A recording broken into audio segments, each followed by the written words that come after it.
الحمدللہ رب العالمین والصلاة والسلام علی رسولہ الکریم اما بعد فاعوذ باللہ من الشیطان الرجیم بسم اللہ الرحمن الرحیم الذین یأکلون الربا لا یقومون الا کما یقوم الذی یتخبطہ الشیطان من المس ذلك بأنهم قالوا إنما البيع مثل الربا وحل الله البيع وحرم الربا فمن جاءه موعظة من ربه فانتهى فله ما سلف وأمره إلى الله ومن عاد فأولئك أصحاب النار هم فيها خالدون صدق اللہ العظیم۔ واجب الاحترام سامعین، السلام علیکم ورحمۃ اللہ وبرکاتہ۔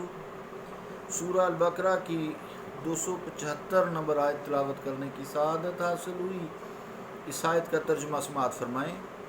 جو لوگ کھایا کرتے ہیں سود، وہ نہیں کھڑے ہوں گے مگر جس طرح کھڑا ہوتا ہے وہ جسے پاگل بنا دیا ہو شیطان نے چھو کر۔ یہ حالت اس لیے ہوگی کہ وہ کہا کرتے تھے کہ سوداگری بھی سود کی مانند ہے، حالانکہ حلال فرمایا اللہ تعالیٰ نے تجارت کو اور حرام کیا سود کو۔ پس جس کے پاس آئی نصیحت اپنے رب کی طرف سے تو وہ سود سے رک گیا تو جائز ہے اس کے لیے جو گزر چکا، اور اس کا معاملہ اللہ کے سپرد ہے۔ اور جو شخص پھر سود کھانے لگے تو وہ لوگ دوزخی ہیں، وہ اس میں ہمیشہ رہیں گے۔ اللہ کا قول سچا ہے جو بڑی ہی عظمت والا ہے۔ عزیزان گرامی قدر، السلام علیکم ورحمۃ اللہ وبرکاتہ۔ الذین یاکلون الربا، یہاں تک ربا سمجھا دیا گیا تھا کہ ہر طرح کا ربا، چاہے وہ بینکنگ میں ہے، بینکوں سے ہے، سیونگ سرٹیفکیٹ سے ہے، قسطوں کی چیزوں سے ہے، یعنی جس پر کسی کی مجبوری کا فائدہ اٹھاتے ہوئے اصل سے زیادہ پیسہ لیا جائے، چاہے تھوڑا ہے یا زیادہ ہے، وہ سود کے زمرے میں آتا ہے۔ آئیے جو آگے جو سود خور ہیں ان کی جو کیفیات ہیں وہ کیا بیان کیا اللہ تعالیٰ نے۔ فرمایا کہ جیسے آسیب زدہ اور پاگل آدمی عجیب و غریب قسم کی حرکتیں کرتا ہے جنہیں دیکھ کر انسان حیران ہوتا ہے، بعض اوقات ہنسی بھی آ جاتی ہے، اسی طرح یہ سود خور حواس باختہ ہوتے ہیں، دولت کی محبت میں یوں مارے مارے پھرتے ہیں جیسے یہودی ہیں، اور ان سے ایسی نامعقول باتیں اور ناشائستہ حرکتیں سرزد ہوتی ہیں کہ دیکھنے والے کو یہ گمان ہوتا ہے کہ شاید ان پر کسی چیز جیسے شیطان یا جن نے تسلط جما رکھا ہے۔ ان کی دنیا کی زندگی بھی یوں ہی گزرتی ہے اور قیامت کے روز بھی ان کا یہی بدحواسی کا حشر ہوگا۔ عزیزان گرامی قدر، آگے جو اللہ تعالیٰ نے جو بات فرمائی ہے وہ یہ ہے کہ ان کا جرم کیا تھا کہ یہ سود کو حلال قرار دیتے تھے۔ عبرت پکڑیں وہ جنہوں نے سود کو حلال قرار دیا ہوا ہے، اچھے بڑے دیندار بندے، علم پڑا ہوا ہے دین کا۔ سود کے جواز کے لیے، یعنی اس کے حلال ہونے کے لیے جو دلیل پیش کی جاتی ہے، بالکل یہی استدلال 14 صدیاں پیشتر اس سے پہلے، یعنی 14 صدیاں پہلے غیر متمدن عرب کے سود خور پیش کیا کرتے تھے۔ 14 صدی بھی ختم ہونے کو ہے۔ یعنی جب وہ یہ کہتے تھے، عرب کے اس وقت بہت تعلیم یافتہ لوگ تھے، فصاحت و بلاغت میں ان کا کوئی ثانی نہیں تھا، پھر عربی زبان میں قرآن ہے، لیکن سود کی ایسی لت پڑی ہوئی تھی، وہ یہ کہتے تھے یہ سود حلال ہے۔ کیوں؟ اس لیے کہ جب دوسری اجناس کے لین دین میں نفع حاصل کرنا ہے، جیسے اناج ہے، پھل ہے یا اور کچھ چیزیں ہیں، استعمال کی چیزیں ہیں، تو نفع حاصل کرنا درست ہے، تو روپیہ بھی تو ایک جنس ہی ہے، روپیہ بھی تو ایک جنس ہی ہے، اس کے لین دین میں اگر نفع لیا جائے تو اسے حرام کیوں قرار دیا جائے؟ اللہ سے جنگ جو کرنی تھی۔ اس کا جواب قرآن حکیم نے یہ دیا ہے کہ دونوں میں بڑا فرق ہے۔ بے یعنی تجارت کو اللہ تعالیٰ نے اس کے فوائد کی وجہ سے حلال قرار دیا ہے، اور سود کو اس کے نقصانات کی وجہ سے حرام قرار دیا ہے۔ وَحَلَّ اللَّهُ الْبَيْعَ وَحَرَّمَ الرِّبَا۔ اس لیے ان دونوں چیزوں کو یکساں تصور کیسے کیا جا سکتا ہے؟ سود کی حرمت کے متعلق عزیزان گرامی قدر بہت کچھ لکھا جا چکا ہے، لوگوں نے تعویلیں پیش کر کے اس حرام کام کو حلال کر دیا ہے۔ اللہ تعالیٰ یہ بدحواس آپ دیکھ بھی سکتے ہیں، ایسے لوگ جو یہ کام کرتے ہیں یہاں بھی ہیں اور آخرت میں اللہ نے کہا ہے وہ بدحواس ہی ہوں گے، انہیں اپنی پڑی ہوگی، ان کا کوئی پرسان ہار نہیں ہوگا۔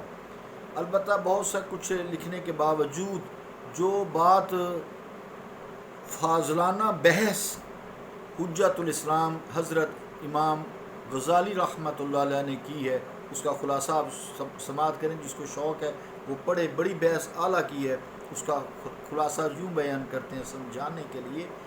فرماتے ہیں فرض کرو تمہارے پاس زعفران ہے اور ایک دوسرے شخص کے پاس اونٹ ہے، تم اس کا اونٹ لینا چاہتے ہو لیکن وہ تمہارا زعفران خریدنا نہیں چاہتا، اونٹ والے کو زعفران کی ضرورت نہیں ہے۔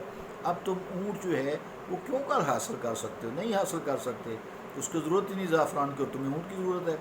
یا تمہارے پاس یوں ہے کہ کپڑے ہیں، دوسرے شخص کے پاس کھانا ہے، تمہیں بھوک لگی ہے، تمہیں کھانا چاہیے، تمہیں ضرورت ہے کھانے کی، لیکن کھانے والوں کو کپڑے کی ضرورت نہیں ہے۔ اب کیسے تم کھانا کھا سکتے ہو؟ یہ نہیں ہو سکتا، تم کھانا نہیں خرید سکتے۔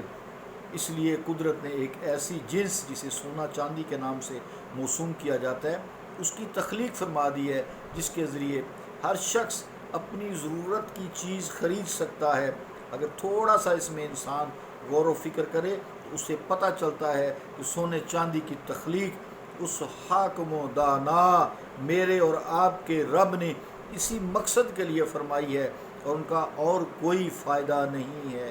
یہی ایسٹس ہیں، یہی ہماری بچت ہے، مشکل میں کام آتی ہیں نا۔